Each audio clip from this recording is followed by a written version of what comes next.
Te acusan de violación y asesinato a los 16 años sin ninguna prueba. 14 años después, la policía lo admite. Nos equivocamos.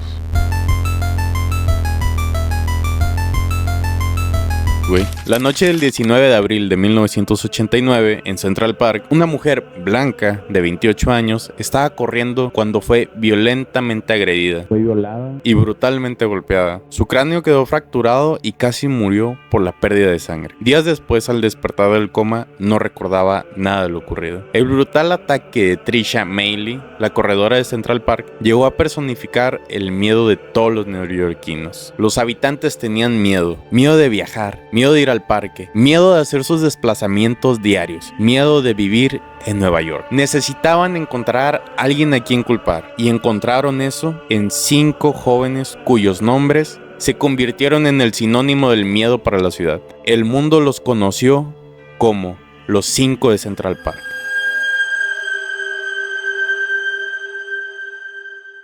Abril de 1989, cuando la policía de Nueva York relacionó a 5 adolescentes, Anton McRae, Kevin Richardson, Yusef Salaam, Raymond Santana y Corey Wise, con peleas y molestias a corredores en Central Park, empezaron una serie de arrestos e interrogatorios que marcarían sus vidas. El 19 de abril, por la noche, detuvieron a Richardson y Santana por reunión ilegal y por agredir a un corredor, que los llevaron a la comisaría y los mantuvieron horas sin abogados ni descanso, y a la madrugada siguiente capturaron a McRae, Salaam y Wise, este último solo por acompañar a un amigo, negándoles también un tutor legal. Durante sesiones de hasta 7 u 8 horas seguidas, bajo la luz intensa y sin comida, los policías usaron tácticas de miedo. Por ejemplo, les decían: si no confiesas, vas a prisión de por vida, y promesas falsas de libertad, hasta mentiras hechas por el detective Tom McKenna, diciendo que habían hallado las huellas de Salaam en la ropa de la víctima. Aterrorizado, él admitió haber estado allí, aunque no vio la violación ni la camiseta con que ataban a la mujer, y contó que mientras lo interrogaban oía golpes a Wise en la sala de al lado y le decían: tú serás el siguiente.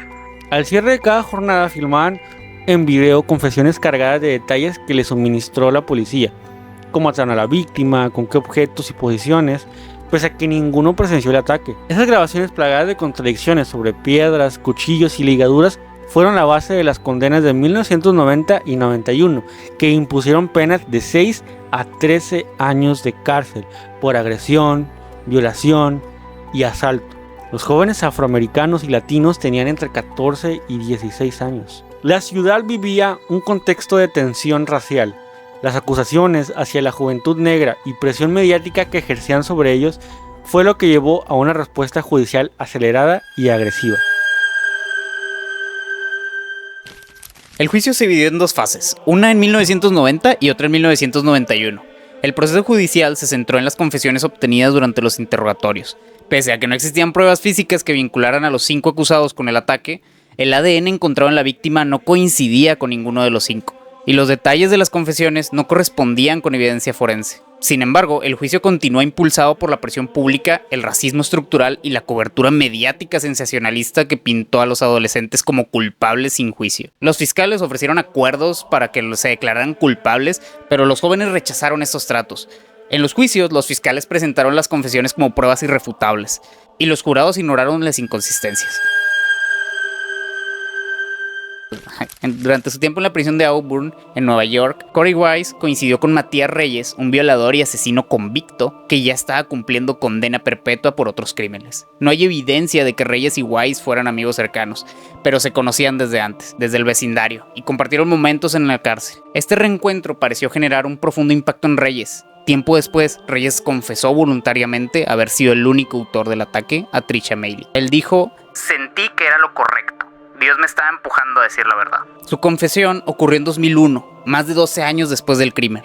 No fue inducida por abogados ni fiscales, fue espontánea y acompañada de detalles precisos del crimen que nunca se hicieron públicos. Su ADN coincidió plenamente con el encontrado en la víctima, confirmando su versión. La investigación reveló que Reyes había actuado solo y que los 5 adolescentes no tenían ninguna relación con el crimen. Las confesiones iniciales obtenidas bajo coerción quedaron completamente desacreditadas. La fiscalía revisó el caso y finalmente las condenas fueron anuladas. Los 5 fueron exonerados tras haber pasado de entre 6 y 13 años en prisión. En 2014, la ciudad de Nueva York les otorgó una compensación de $41 millones como parte de un acuerdo por los daños causados. El caso ilustró brutalmente la injusticia racial, como señaló Yusef Salaam, uno de los exonerados. En teoría, somos inocentes hasta que se demuestre lo contrario, pero eso no se aplica igual para la gente negra o latina. Los 5 pasaron de ser considerados bestias a considerarse símbolos contra el racismo institucional. Fueron reconocidos como referentes de las luchas como Black Lives Matter y otros movimientos por la justicia social. El testimonio de Salaam enfatiza que el sistema criminal trabaja con sesgos raciales. Según sus palabras, seguimos siendo juzgados como culpables sin pruebas. En conjunto, el caso alimentó el debate sobre la encarcelación masiva y la presunción de inocencia. Muchos reconocen que expone un prejuicio estructural que obliga a las minorías a probar su inocencia con más dificultad, cobertura mediática y pánico moral. Desde el inicio, los medios sensacionalizaron el caso. En titulares y discursos públicos, los acusados fueron demonizados sin esperar algo del juicio. Este efecto fue descrito por un analista como pánico moral, impulsado por la prensa, que exigía culpables inmediatos. Incluso figuras públicas intervinieron agresivamente. Donald Trump pagó anuncios a página completa en varios periódicos de Nueva York, exigiendo traer de vuelta la pena de muerte para los acusados. They've been exonerated. There have been videos, movies shown about the case, and you came out with a full-page ad saying that they should die, that they should have the death penalty. Why do you bring that question up now? It's an interesting time to bring it up. You have people on both sides of that. They admitted their guilt. If you look at Linda Fairstein and if you look at some of the prosecutors, they think that the city should never have settled that case. So we'll leave it at that. La presión mediática y el racismo abierto de dichos anuncios contribuyó a enardecer la opinión pública. Décadas después, este episodio se recuerda como un ejemplo extremo de cómo el sesgo mediático y las campañas políticas pueden envenenar la opinión y socavar el debido proceso. El caso de los 5 se transformó en el estandarte de las luchas contra la brutalidad policial y el racismo. Comunidades y colectivos activistas vieron en su historia la concreción de décadas de injusticias. Como señala el comunicado de 2020 de People, el caso volvió a estar en los medios, cuando la serie de When They See Us narró su historia y llevó a Salaam a alabar al movimiento Black Lives Matter por dar voz a los jóvenes de color. Además, los propios protagonistas han asumido roles públicos. Yusef Salaam, por ejemplo, fue electo concejal en Nueva York, y Corey Weiss donó sustanciales fondos al Innocence Project. Estas acciones han consolidado a los 5 como figuras de referencia en la política y el activismo contra los abusos del sistema penal. El caso de los 5 de Central Park es uno de los errores judiciales más notorios en la historia moderna de Estados Unidos. Representa una combinación letal de prejuicio racial, presión mediática, racismo institucional y malas prácticas policiales. A pesar de la exoneración y la compensación millonaria, nada podrá devolverles los años perdidos, la infancia interrumpida, ni el trauma que cargaron durante más de una década. Muchos de ellos salieron de prisión con dificultades para reintegrarse, con desconfianza social y heridas emocionales profundas. Este caso no solo debe recordarse como una tragedia personal, sino como un síntoma de algo más profundo. Un sistema judicial que a menudo falla a quienes menos poder tienen. Niños fueron utilizados como chivos expiatorios en un contexto de pánico moral, alimentado por los medios que exigían culpables inmediatos, sin importar la verdad. Este caso también deja lecciones importantes.